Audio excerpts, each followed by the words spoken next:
Okay, hello everyone. Welcome to the Department of Psychiatry and Behavioral Sciences Grand Round Series. My name is Joe Caramelli. I oversee Grand Rounds for our department. I'd like to say just a couple of things about our Grand Round series for this academic year before I introduce today's presenter. During today's presentation, I encourage you to write in questions, comments into the chat or the Q&A. Either one's fine. I'll keep track of those and I can go through those at the end with Dr. Kales. There is a group of us that works on grand rounds throughout the year, including Semhar, Mike, and Charles, working on different aspects related to the series. There are several different sources of funding for this year's series, including the Ripley Fund, the Garvey Institute for Brain Health Solutions, and the Treatment of Mood Disorders Fund. Well, with that, I think I'll move on talking about today's presenter. And today's Grand Rounds presenter is Dr. Helen Kales. I think I'll just stop screen sharing for now. Now, Dr. Kales is a geriatric psychiatrist, and since 2019 has chaired the Department of Psychiatry and Behavioral Sciences at the University of California, Davis. And prior to that position, Dr. Kales was at the University of Michigan, where she founded and directed the University of Michigan Program for Positive Aging, and worked in the VA Ann Arbor Geriatric Research, Education, and Clinical Center, and directed the Geriatric Psychiatry Clinic. Now, throughout Dr. Kales' career, there's been a clear and consistent focus on the clinical care and clinical research of older adults with dementia and with depression. And I think, in my mind, I think established a clear way for us as clinicians to think about and reason through potential harms and benefits of treating behavioral and psychological symptoms in older adults with dementia with antipsychotic medications. It's a common clinical scenario, something we get asked to consult on regularly. I think that's a clear example of the clinical implications of some of Dr. Kales' research. I guess just a couple more points before I turn it over. Dr. Kales continues to work in clinical research in a range of ways, including as a primary mentor on a K23 award, and as either PI or co-I on several studies related to symptoms in individuals with dementia. I'm really eager to hear about Dr. Kales' current work. I'm grateful for her participation in this Grand Rounds series this academic year. And with that, I'll stop and turn it over to Dr. Kales. Joe, thank you so much for that lovely introduction. I'm going to pull up my PowerPoint while we're talking and start screen sharing. Can everyone see that? Joe, can you give me a thumbs up if you can see it? Okay, all right. So before I start, I promised myself I wouldn't gloat too much about our national championship. I am a Wolverine. I was there for 25 years and we really did enjoy that game.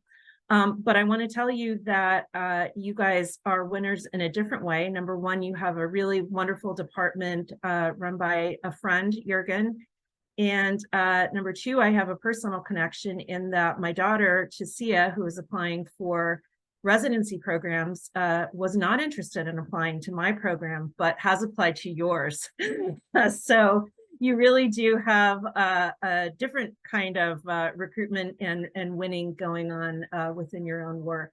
So I'm really pleased to talk to all of you today. I want to talk to you about thinking about how we manage patients with dementia. And I've sort of provocatively titled this "Agitation is Not a Disease." We'll talk more about that. A brief slide just showing some of my collaborators who have worked with me over the last decade or so on this work that I'll be presenting today. And just a slide to orient us to what I'll be talking about today to give us this whirlwind tour through managing people with dementia. What we really have as the goal now, as different from a decade or so ago, is as opposed to giving somebody a diagnosis with dementia and kind of saying good luck and probably, you know, they'll be isolated in their house. We really want people with dementia to live well.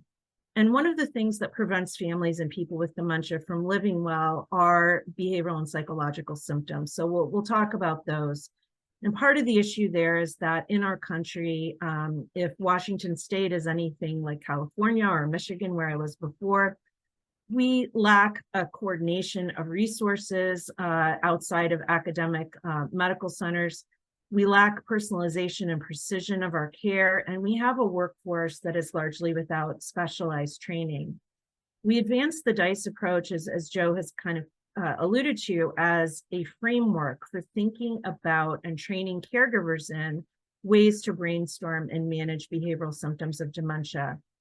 I'll specifically also talk about the use of medications in this approach and mention the recently approved drug brexpiprazole and sort of the pros and cons of using that medication. So throughout today, I'm going to set a stage with a case of Frank. He's a 78-year-old man with moderate dementia, and he's living at home with his 75-year-old wife, Dot. His medications include losartan, Aricept, Namenda, Ditropan, metformin, and simvastatin, a pretty common regimen for an older person. The stage is set when Dot calls her primary care physician on a Friday afternoon at 4:30, leaving the following message. My husband, Frank, is getting really agitated this week. Can you prescribe something to calm him down? And the primary care physician, knowing about black box warnings for antipsychotics, decides he's going to sedate Frank with some gabapentin, 100 milligrams BID for agitation. So we'll talk about this scenario throughout today and use it as a springboard for talking about these symptoms. So the first big problem that I see in my work, both clinical and research work, is that in this country, caregivers have the inability to access the resources they need precisely when they need them. We have specialists, but they're largely concentrated in academic medical centers like University of Washington, UC Davis, or University of Michigan. We have primary care physicians who have too little training in managing symptoms of dementia, especially behavioral symptoms, and they have very little time. Really big issue is that dementia is more than a medical illness. There's so many other spheres that it impacts, including legal issues, financial issues, social issues. And for caregivers, when you talk to them, and we've done a lot of focus work with caregivers, resources are available, but can be hard for them to find and access, especially when they need them. Another big problem for people with dementia and their caregivers is a lack of focus on personalized and precision medicine. Let's just take a second to unpack both of those to get us on the same page. Personalized medicine is treatment that focuses on patients based upon their own individual clinical characteristics. And precision medicine focuses on identifying which treatment approaches will be effective for which patients. So they're overlapping, but not exactly the same. And I would put forth to you that our current dementia care is neither personalized nor precise. Given that we lack current actual cures for dementia, our current focus is on day-to-day management. And much of that management focuses on the fairly ubiquitous and extremely challenging behaviors that accompany with dementia. And what I would state is that everything we know is that current real world care, whether somebody is living at home in the community or they're in a facility, is largely focused on medicating or sedating people with dementia for these behaviors. So let's look at how symptoms that are physical are handled with an older adult. Largely, if an older adult has a physical symptom, the caregiver may call the primary care physician and say, you know, Joe has shortness of breath. If the primary care physician then responded on the phone, okay, I'll write for the antibiotic right now, I'll send for that prescription, we would say that's malpractice because we really don't know why the person has shortness of breath. And instead, what our primary care colleagues, and you're not meant to see this, it's just meant to be the kind of algorithm that primary care physicians run through in their heads, is depending on what the signs and symptoms suggest, they may proceed down different pathways. So if something suggests more of a pulmonary embolus for shortness of breath, they may go one way. If it suggests, something cardiac related, they may go another way. If it suggests an infection, they may go still another way. But let's think about behaviors and how that's different. So a caregiver like Dot calls up the primary care physician and says, Joe is agitated, or may even say to the doctor, I need something to calm Joe down. Or sometimes we get from colleagues that we're working with on a multidisciplinary team an actual request that's straight out. Can we get an order for Risperdal 0.5 milligrams BID?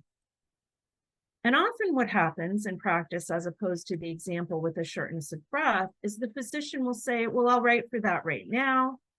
And so we have what we see in these conditions, a sort of knee-jerk approach to agitation, which is not to, as they do with shortness of breath, examine the associated signs and symptoms to really get the full history, but to really prescribe a psychotropic medication. So as opposed to that elegant algorithm we saw on the prior slide with shortness of breath, we really have a straight line going to psychotropic medications, which could be an antipsychotic, a mood stabilizer, or a benzodiazepine. And now with the new medication that's just been approved, we may see an increase in that usage. So let's talk about medications for a second. What do they do and not do with behavioral symptoms? We know that we've been treating patients for a long time with antipsychotics. It's actually started in the 1950s. And as one of my colleagues said, we're doing 1950s treatment for 21st century patients. So in most cases, when we use an antipsychotic, we're not actually treating an underlying problem, but we're kind of covering it over using sedating properties. And as the illustration at the right is an actual ad from the American Journal of Psychiatry from the 1950s, back when Thorazine was being used. And you see the ad says, for prompt control of senile agitation, the gentleman is swinging his cane. And if you saw it, it was actually a 2-page ad. The other page said, what are we going to do about POP? And I think that's still a question that remains open. So what's the problem? Why can't we just sedate patients and make it easier for everyone? Well, medications, including antipsychotics, are associated with significant side effects, including mortality. The table shows work that we did when I was at the University of Michigan with Donovan Most, who was my mentee at the time, but is now a very successful investigator in his own right. And we actually calculated the number needed to harm for the various antipsychotics that were being used frequently at the time, as well as for valproic acid, which was being used as a second-line agent. And with number needed to harm, as you probably know, we want that number to be big. We want to be able to treat a lot of people with the medication and have only a small number of people get harmed or actually expire. And unfortunately, when we used antidepressants as our reference value, we found that antipsychotics had a range number needed to harm from 8 with conventional antipsychotics like haloperidol, going up to 31 with quetiapine. So quetiapine is somewhat better, but not great. And then when we compared it to valproic acid, no free lunch there either. The number needed to harm is only 20. So this work and others led efforts by national policies to limit the use of antipsychotics. Unfortunately, what we have found is that approach, which is not one that we specifically endorse, but has actually driven up the use of others. So if you limit one medication, what happens is physicians then seem to choose others. And what we would have hoped to see was that we incentivize the use of behavioral and environmental strategies, which is actually more precision medicine, and I'll talk more about in a minute. But I do just want to show you data on what I just said. So we've looked at the data for antipsychotic and other psychotropic use pre and post programs like the CMS National Partnership. And what we have found clearly is that there were unintended consequences of those programs, which is that while we did somewhat decrease the use of antipsychotics, the use shifted to other psychotropics with probably even less benefit and similar risks. So if you look at the top line that is all psychotropic use overall, and the use is fairly consistent in the high 60s to 70% range of patients that we looked at. And what you see is in the sort of middle to bottom of the chart, the light blue circles are antipsychotics. So that use is going down as the national partnership was advanced. And what's going up is the use of mood stabilizers and benzodiazepines. So there was an actual crossover of that line as you go past 2014. And we've actually looked at more, sorry, I'm going to go back for a second. We looked at more recent data, and this is work done by another mentee of mine, Lauren Gerlach, who found that current mood stabilizer use is largely medications like gabapentin and derivatives. So again, that's probably a use for sedating properties. So this is a very complicated diagram, but I'll try to unpack it for you. I created this with collaborators Konstantin Maketsos and Laura Gitlin as part of an NIA summit on behavioral symptoms of dementia. And what we believe, if you look at the center of the chart, is that at the basis of these symptoms is the neurodegeneration we see with all types of dementia. And we believe that there's two pathways to behaviors. One is a direct path, which is a direct disruption in brain circuitry. And I think the clearest behavioral symptom that you see that is seems to be a direct disruption of brain circuitry would be apathy. So apathy seems to be that where we can actually map out some of those circuits and say these are affected, and look at its impact on initiation and that type of thing. But with many other symptoms, and I would say this is the bulk of agitation in our belief, the neurodegeneration creates a vulnerability to stressors and triggers, meaning the person is more vulnerable for a given set of stressors and triggers that we would be without dementia, and that leads to symptoms. And so that leads us to the boxes at the bottom. The ones that are circled in orange, importantly, are divided into patient factors, caregiver factors, and environmental factors. And an important thing about all of these is that they're potentially modifiable. And what that means is if we modify these risk factors, we can potentially have an impact on behavioral symptoms. So an example of patient factor that's one that we see frequently is pain.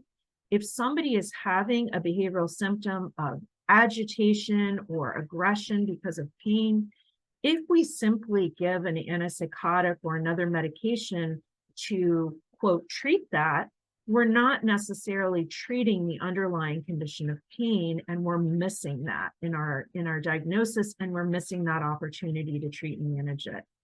Similarly, if the behavior is being amplified through some type of issue with the caregiver, maybe the caregiver is depressed themselves, or maybe the caregiver has a certain style that is not working with that person with dementia, perhaps that could be increasing symptoms like agitation. So again, is giving a medication to the patient generally the best treatment for that? And then lastly, in the environment, if the environment lacks activity or structure, or the person has too much stimulation, or conversely too little stimulation, again, are we really treating those conditions with a medication? And I just want to add one thing that we're starting to see is work on what happened during COVID. And we know that all of these issues were brought into sharper relief.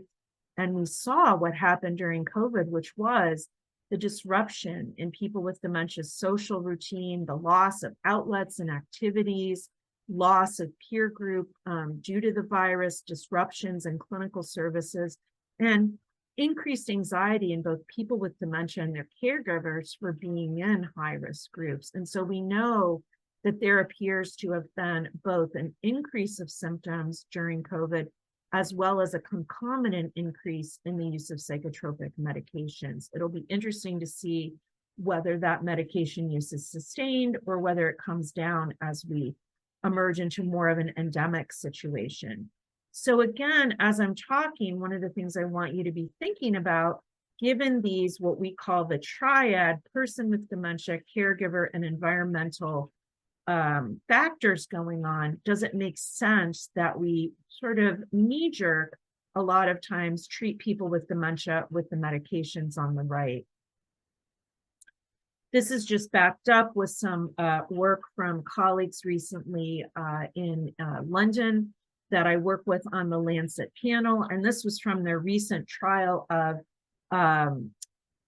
a double-blind placebo-controlled trial of mirtazapine that was negative, where part of their conclusions was that the fundamental presumption that there's a single neurobiological basis for agitation and a specific drug seems weak.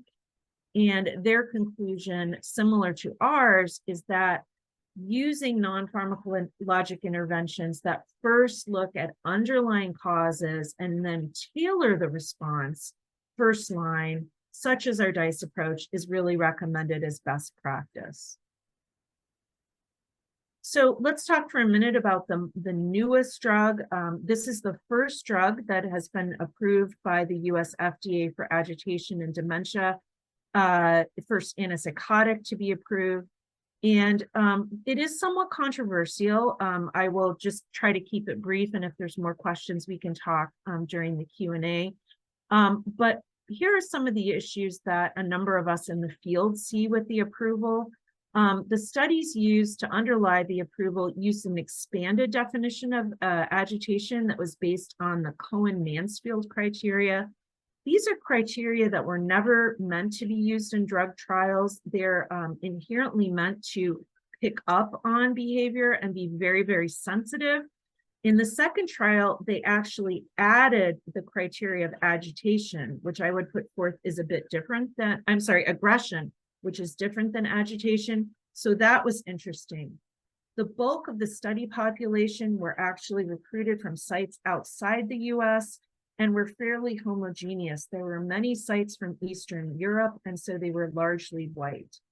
The result, when we narrow down on specific to US populations, indicate that they were primarily negative. So again, somewhat controversial.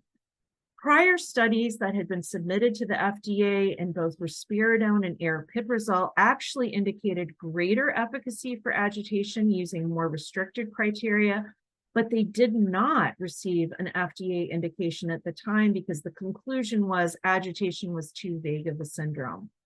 And so again, I think this more reflects a different composition of the FDA in terms of who's on the approval process than it does about this specific drug. Agitation is a heterogeneous condition in our experience as clinicians.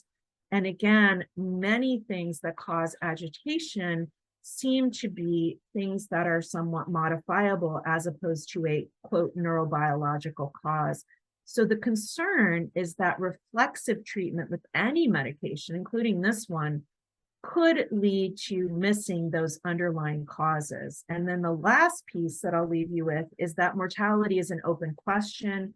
It's thought that likely mortality is a class effect and will be very similar with this medication. So it's not that it's any better in terms of that at this point than any others. So what about non-pharmacologic treatment? A lot of people, it's recommended by pretty much every expert body as first line. It could be better stated as eco-biopsychosocial, but that's kind of a mouthful. Largely not translated to real world settings and care. And we think there are a couple reasons for that. The first is that there haven't been scalable training programs for caregivers and providers. Simply requires more time. And as we know in our busy healthcare settings, time is money, time is effort, time is burnout. And so if a physician doesn't have necessarily the training and yet they know certain medications are available, they may go ahead and write that prescription. There also have been a lack of guidelines about what strategy to use and when. And then there's just so many interventions that can be lumped into this category, what really works.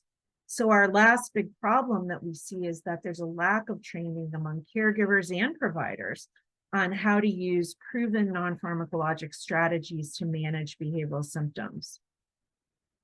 One thing that I want to outline for you is that the biggest evidence base within non-pharmacologic interventions is for those that work directly with family caregivers. So our colleague, Henry Brodity, did a meta-analysis a number of years ago with 23 randomized controlled trials looking at family caregivers. And he looked at the outcomes related to the frequency and severity of behaviors and also caregiver well-being, because this is a dyad. And he found that the effect size for these family caregiver interventions, where you train family caregivers to manage, to recognize behaviors in dementia, was larger than that of any antipsychotic, and was even larger than that of using cognitive enhancers for the memory symptoms of dementia. So what were these family caregiver interventions? What exactly do they do? Well, generally what they do is they train caregivers to use problem solving to manage behaviors. They increase tailored activity for the person with dementia. They improve communication in the dyad. They look at the environment and work with the caregiver to reduce environmental complexity. And then they simplify tasks for a person with dementia. So if that person can no longer do a 3-step task, maybe we can break it down into 2 steps or even 1 step.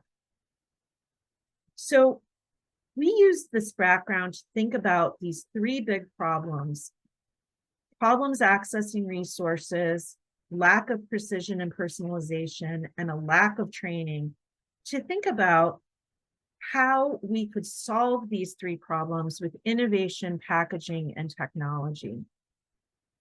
And so what we did now more than 10 years ago was we organized a meeting of national experts from across disciplines, so not just geriatric psychiatrists, but psychologists, internists, pharmacists, social workers, nurses, to really think about how we can include the caregiver in the process, to consider underlying causes and etiologies, to integrate the pharmacologic and non-pharmacologic. And I would say this is what sets our approach apart, that many approaches in our field tend to be reductionistic. And so we have our psychiatrists who are using medications, and we have those who are psychologists or occupational therapists who are using non-pharmacologic strategies. We wanted to bring them together to build in flexibility to use across various care settings and to avoid knee-jerk prescribing. So we're not trying to get rid of all prescribing. I prescribe medications myself, but we want to make sure we do it after having assessed underlying causes. So we created the DICE approach, and it has 4 steps. The first is D, describe. We want to look at the behavior that's challenging, the who, what, where, when, and how the behavior is occurring. We then want to take what we learned in the describe step, and what we do is we, everybody likes shows like CSI now and other kinds of shows. So we talk to our caregivers about thinking like a detective and exploring possible underlying triggers and causes of behavior, taking a step back. We then take that information and use it to create what we call the behavioral prescription in collaboration with anybody who's on that person with dementia and caregivers team to help manage behaviors. And then the last step, which is very important and often not done, is to evaluate how effective that was. So anything we tried, how effective was it? Did it work? Did it work partially? Did it not work at all? And if it worked partially, maybe we need to tweak it. If it didn't work at all, maybe we need to think again. So again, how this differs, the integration of the pharmacologic and non-pharmacologic, simple approach designed to be easy to remember and to actually create good habits. For example, teach people how to assess for pain, which can be difficult in people with dementia. We encourage them to think about the use of medications beyond psychotropics. So the use of medications for pain, infection, constipation, etc. And then to tailor the strategies to that particular triad of person with dementia, caregiver, and environment. So let's get back to our case of Frank. I'm going to ask for a little audience participation here. We start with Dot's question. Frank has been getting really agitated in the past week. Can you prescribe something to calm him down? And as opposed to just giving him the gabapentin, we're going to go through the DICE approach. So in the describe stage, we're given this tidbit that he's agitated. And I would say, just like with shortness of breath, we're not really sure what that is yet. And what we train our caregivers to do, and we give them the example of the Wizard of Oz. Let's say your friend had somehow never seen that movie. Can you play it back for us? Like a scene from the movie. Who was there, when, where, what? So as opposed to saying to your friend, the witch dies at the end of the movie, we say, it's the end of the movie. They're in the gloomy witch's castle. There are all these flying monkeys going around. Dorothy is there with the Tin Man, the Scarecrow, and the lion. And what happens is that the witch lights the Scarecrow on fire, and Dorothy grabs a pail of water to put that fire out. And in doing so, it inadvertently hits the witch, and she melts into the floor. So you can see in doing that, we give a lot more detail to work with than if we just say the witch died. And so we use that as an example to teach them how to play back these behavioral scenarios like a scene from a movie. So now I am going to play a video, and I want to encourage you afterward, if you can, and I think we've enabled the question and answer or the chat feature. If you could put in the chat what you notice that may be helpful for figuring out what's going on with Frank's agitation. So the video's brief. I'm going to start it now. Frank, you haven't touched your lunch. I already ate. No, you didn't. You didn't eat a thing. Now I want you. Leave me alone. Frank, you have to eat. I've eaten. Frank, your pills. You haven't taken your pills. Go away. Those aren't my pills. What are you trying to do to me? You have got to take your pills now and eat your lunch. What is the matter with you? Leaving. What? Where's the car? Where's the car? You are going to take these pills. You are going to eat your lunch, and you are going to take your bath. What is the matter with you? So can anybody put in the chat what they notice, anything they notice from the video that might give us some clues as to Frank's agitation? So Whitney has written in the chat, the tone is argumentative and demanding. And just to note for all of you that one of the things that happens with caregivers is that behavior in the caregiver also gets amplified in the dyad. So it's been found actually that when caregivers assume a very negative tone, that gets mirrored back in the dyad. A number of people have noticed the hand on the chest. Very, very good. So that's concerning, obviously. Frank is angry, and as you see that escalate, somebody notes that there could be some paranoia about taking the medications. Somebody notes here his wife's communication style could be contributing to the escalation, and that there's some demanding qualities, argumentative approach. And I really like this comment, an assumption that they're cognitive equals. So again, sort of assuming things from Frank cognitively or in terms of his executive function that he may not have. So really great. Thank you for that. Thank you for indulging me. So again, we're going to go through, describe what we saw. He's staring into space. He's holding his chest. He says some interesting things. I already ate. He says, leave me alone. He says, as somebody noted, what are you trying to do? And then he escalates and gets physical. I'm leaving. For Dot's part, as many of you notice, she comes into the room with a head of steam, approaching in haste, already seems very overburdened, on edge. She's kind of immediately confrontational. You haven't touched your lunch. And confrontation is one of those things, kind of like if folks here work with psychotic patients, similarly, often will escalate behavior in dementia to confront somebody. And of course, then he comes back with You haven't touched your lunch. No, you haven't. And then he starts arguing. She also, I don't know if you noticed, says, what's the matter with you, which is somewhat disparaging. We note the environment, just a couple clues there. Sitting in front of a TV with a blanket and a tray, the room is somewhat dark. So we would take all of those clues and go to our investigate stage where we really train people to think like detectives and search for underlying triggers. They often come from one of these three categories or from more than one. And so some low-hanging fruit on this slide includes looking for pain. A number of you spotted the holding the part of the body, but you could also see groaning or moaning or pushing away when touched. You can also see that with constipation, pain on touching the stomach. With the urinary tract infection, we can also see behavioral changes, and person might not complain about it verbally, but we might want to look for the behavior of urinating more frequently, or pain on passing urine, or actual changes in the appearance of urine. We also want to know whether there have been changes in any long-standing medications or new medications. In caregivers, a couple low-hanging fruits.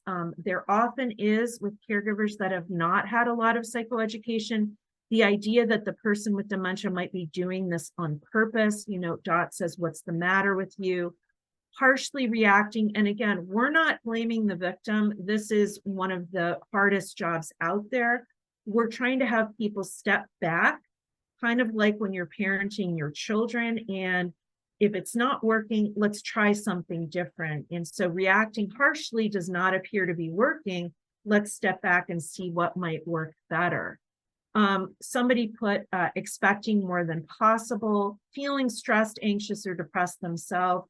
And very importantly, in thinking about diversity, what might be cultural expectations that we're up with here, or family or facility expectations, and then what's going on in the environment. So with Frank, as we examine it, no psychiatric history, as people noted, holding that chest, we want to assess for pain. He is taking ditropan, that's on his medication list. Is that something new? Is that having any anticholinergic effect? He has type 2 diabetes. Are his blood sugars under control? And we always want to assess safety. So with Frank, is his safety at risk? I would say one of the things we might note is with that tray and the blanket, those do create the concern for fall risk. So we might want to, if they get into a tussle, that could be a risk we're concerned about. With Dot, and some underlying causes, communication not being optimal, that negative tone, being critical or confrontational. We want to talk to her probably about, is she depressed? Does she lack sleep? Does she lack education about dementia stages? Because she's giving a lot of multi-step commands. And at Frank's stage, he may not be able to process that. Is she a sole caregiver? Does she have any respite? And what other responsibility does she have on her plate? Because when she came in the room, it was clear she was in a pretty big hurry. So what's going on with her that we might be able to help her with in terms of barriers? And then does she consider her own safety at risk? Is she scared about any type of potential aggression? Lastly, in the environment, we want to look for the lack of structure, queuing for activities, eating in front of a TV, and the lack of light may not to help and train Frank's circadian rhythms and, you know, just the rhythms of the day in terms of eating meals, and also the tripping hazards that I mentioned. When we go to our next stage, which is create, there's 6 general categories we can use to create strategies, and I presented them for you here. The first is to manage any physical problems that are going on, either yourself or in concert with a primary care physician, to provide the family or the staff education and support. That is an intervention for somebody with dementia, educating and supporting the family. Improving communication, which sounds easy, but takes some work. One needs to work on that. And a colleague of mine likes to think about it as, you know, setting the stage for communication and coming into the room as a calm caregiver, even if you don't feel like that at the time. Working with the caregiver to create meaningful activities, but tailored activities. So a lot of times We give people activities, but they might not be something they like, and they might not be something they can actually do with where they are in dementia. So we want to think about that. We want to work on simplifying tasks and ensuring that the environment is safe. So with Frank, we could consider asking the primary care physician if we could replace ditropan with a more bladder selective agent. If low blood sugars were a factor pre-meal that could be triggering irritability, we could schedule a snack if lunch was late. With DOT, we really can do a lot of work. This is where the meat of the work is. So psychoeducation on dementia stages and simplifying communications, offering Frank some choices, but limiting those. So would you like to do this or that? Not giving many, many different choices. Changing her tone, thinking about playing the role and setting the stage for activities with better communication, getting respite with fresh arms from a different caregiver who may be able to come into the scene feeling less harried, and then making sure she feels safe and has resources to contact if she doesn't. We want to create in the environment routines and activity for Frank around mealtime that help cue him, in addition to taking medications. Work on increasing the amount of natural light in the room for cueing. Really avoid sitting him in front of the television if that is not something that is of interest to him, or actually may overstimulate him. People are watching the news. That's a frequent thing that may get them actually more agitated. Creating activities that are tailored to his interests and abilities. Maybe he could actually help with meal prep for lunch, and that would help Dot and help him, and then remove tripping hazards. Lastly, we don't want to forget to evaluate the NPIQ, which is a short version. A nice tool can be used to take symptoms at baseline and then compare them before and after an intervention. And it's nice because it also includes caregiver distress. But one thing that we use frequently with our caregivers is a single item for behavioral severity and frequency, where 0 is no behaviors are occurring, never, and 4 is behaviors are very severe and occurring daily. So ideally, if it's a 4, we want to see that moving to a 2 or a 1 over time. So lastly, we want to make sure to evaluate, did Frank get a new bladder medication, and has that helped behavior? Did stabilizing his blood sugars help? And then with Dot, was she able to improve her communication and use respite care, including other family members or professionals? What new routines were implemented, what new activities, and what impact did increasing lighting have? So I've talked to you a lot about sort of the package of DICE. How do we deliver it? Well, we started in Michigan once we created DICE, and we created, with some funding we had, a one-day training for caregivers that was 8 modules with a 1.5-hour brainstorming session. We created a DICE manual to go along with it. And then we trained over 180 caregivers at 3 trainings that were held across the state. They were a mix of family and professional caregivers that included professionals from a range of occupations. And we published this a couple years ago in the American Journal of Geriatric Psychiatry. And what we were able to find is that doing this training improved caregivers' sense and confidence in being able to take care of the people's behaviors that they were taking care of. And why that is important is because we've shown in other work that caregivers' confidence and their sense of ability to take care of these behaviors is one of the things that can make a difference between a caregiver bringing somebody to emergency room or continuing to manage them in the home. So it's very important. We have now taken other funding we got and created a website that I'll give you the link for at the end of the presentation. This website is self-paced and asynchronous, and it was created from the training that we did, and we honed it with input from the caregivers themselves. If you sat and did it from beginning to end, you could do it in about 4 hours. And what we found is that people like the website. It's very easy to use. And we have some e-simulations at the end where people can practice what they've learned. And really, it is meant to be used by anyone, caregivers, providers, anybody who is dealing with people with dementia. It is free, and I'll give you the link at the end. We've now taken the DICE approach and disseminated it to a large PACE program in Ann Arbor, Michigan, that is writing up the results that they have seen and implementing it with all of their employees, including their transportation specialists. And they have found that it has decreased medication use as well as decreased the use of the emergency room for behavioral symptoms. We are also teaming with the University of Wisconsin. We've worked with them as part of 2 grants and are now working with them on a grant in primary care. We've also trained people here in California at our Alzheimer's Disease Center, and our website has now gone up to about 600 subscribers across the country who use it for their own training. In a new grant that we have in NIA, we are applying the DICE approach in primary care clinics where we have study champions that we train in the approach.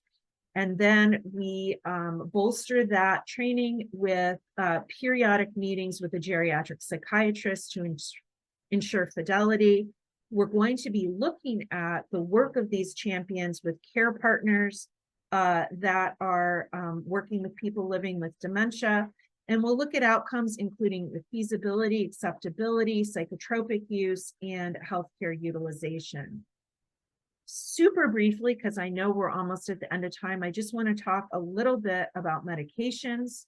We know that except for the newly approved medication, all psychotropic medication in dementia is off-label, which isn't necessarily bad. It just means we're using things for one condition that it's not been approved for. So with all medications, we want to use a risk-benefit approach. We want the risks to definitely be outweighed by the benefits that we see. The DICE approach, importantly, does not prohibit medications, but rather we want to encourage careful consideration of the risks and benefits of medication use in every case. We want to ensure safety. Always look at safety as part of the describe step. And if anybody's safety is at risk, they should be mobilized to resources such as their primary care doctor or emergency room immediately. Psychiatric medications are first-line therapy in the DICE approach in 3 cases. The first is major depression with or without suicidal thoughts, where somebody is at risk. The second is aggression with risk of harm to self or others. And the third is psychosis with risk of harm to self or others. So you note that agitation is not in there. Please note that if somebody has a chronic mental illness just because they develop dementia, we don't necessarily stop psychotropic medications, but we should reevaluate the need for them and what side effects they're having and dosages. Again, the DICE approach is meant to avoid knee-jerk use of medications without assessing underlying causes.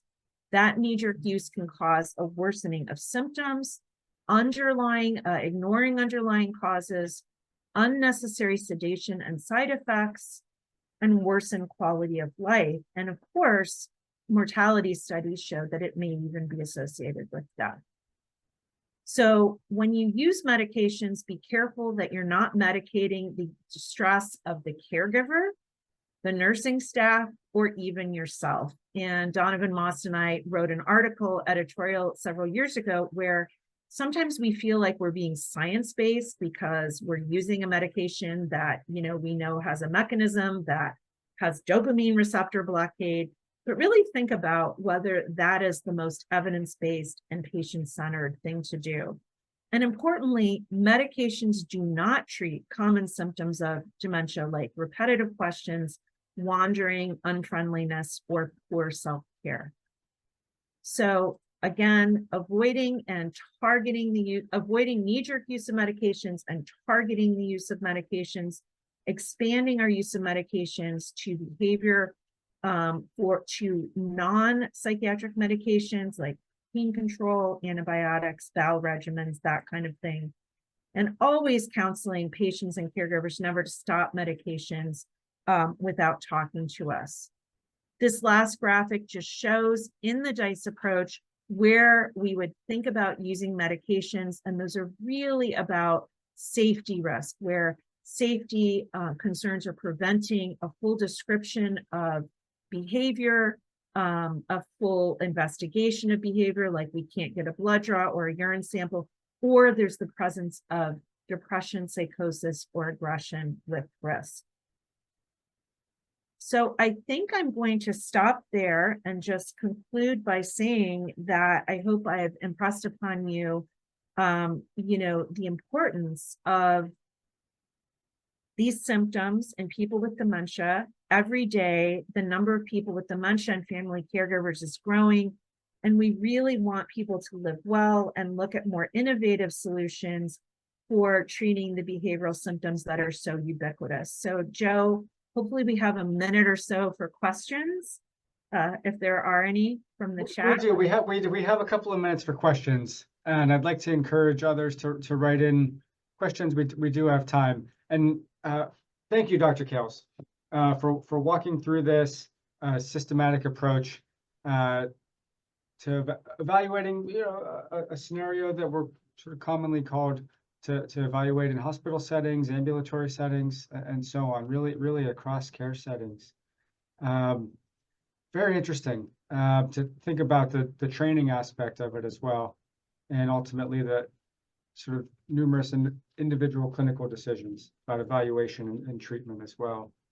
One question came in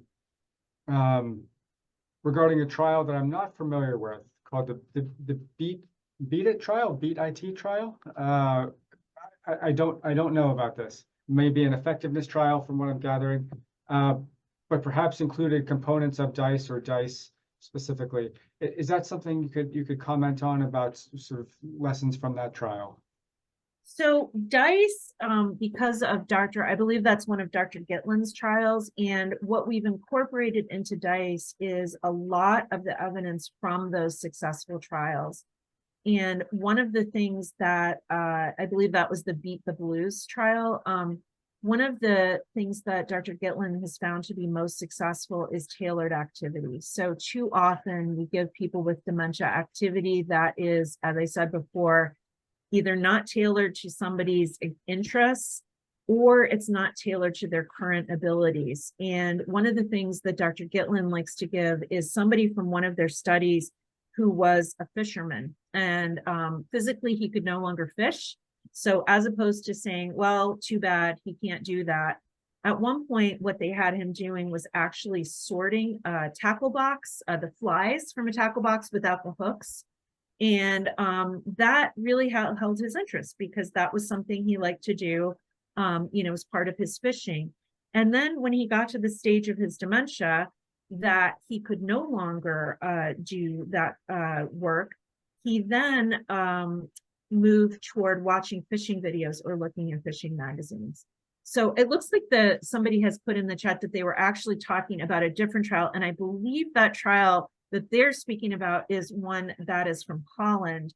And I was contacted at the beginning of that trial for some consultation, but I confess that I don't know where they've gone with that. So I apologize. DICE has been taken in a lot of directions internationally, and I think that's great, but it means that I don't always have a beat on what's going on. So that will encourage me to look that up. Thank you. It's interesting to think about clinical strategies, the spread of them, and how maybe they are modified and so on. And one thing I want to add, that I've always gotten the question that I think there's some good news on the horizon, is that it's now being looked at as part of legislation to really amplify what gets covered in visits with caregivers. And so I think one of the things we're going to see in the next year or so is there are new programs that are going to be demonstration programs for this. I know David Rubin's work is being looked at. We're looking at to team with him for our DICE to add to his successful program. But really having these be as part of components that people can actually get credit for clinically, so that medication use isn't the only thing that's incentivized.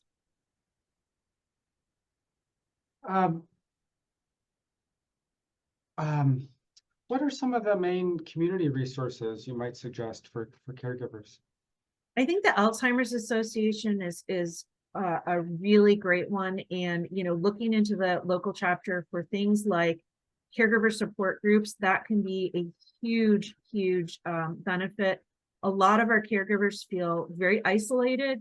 They feel like they, if you think about sometimes people getting a diagnosis with dementia, in some settings, unfortunately, they get the diagnosis, they get a prescription for something like Aricept, and then they're told to come back in a year, right? And so caregivers feel very alone. And some caregivers, I've actually been told by caregivers, they were never told that some of these behavioral symptoms were going to be part and parcel of dementia. They were sort of thinking of somebody kind of quietly losing their memory in the corner. So when somebody becomes psychotic, it's terrifying. And so going to a support group is a place where you can compare notes with other people, see what's worked for them, try different things, and also decreases that sense of social isolation. Another great resource is Area Agency on Aging. They will often have links to respite care that people may qualify. And again, that's really important for the sort of fresh arms. The last thing I would suggest is if there's an ADRC associated with, your clinic, seeing what resources they may have for caregiver support or other types of resources linked with the community. A complicated question for 1 minute, but I'll Okay. see if there's a short. Do you share the skepticism of what your colleagues wrote in their clinical trial discussion about a common neurobiological underpinning for some of the behavioral psychological disturbances? Or do you think maybe some have more likely to have an explanation that's neurobiologic? I think, like everything, I think there are probably neurobiologic underpinnings linked to the degeneration. But as to whether a medication is actually going to treat that neurobiologic underpinning, I am skeptical, because I look at agitation, it's incredibly heterogeneous. And one of my colleagues has basically said, in the worst case, agitation can become, you didn't like the green Jell-O that we served you.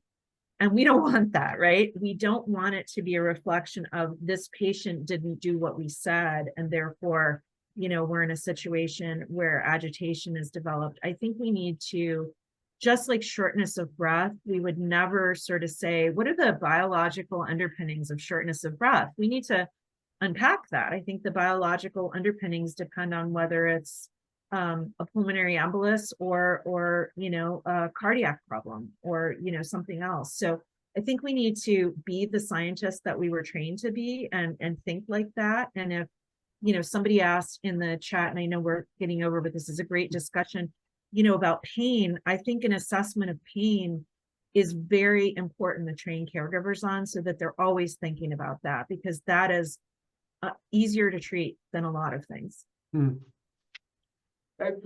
Very interesting to come back to this comparison to other symptoms or experiences and the numerous potential explanations and how we should think through that.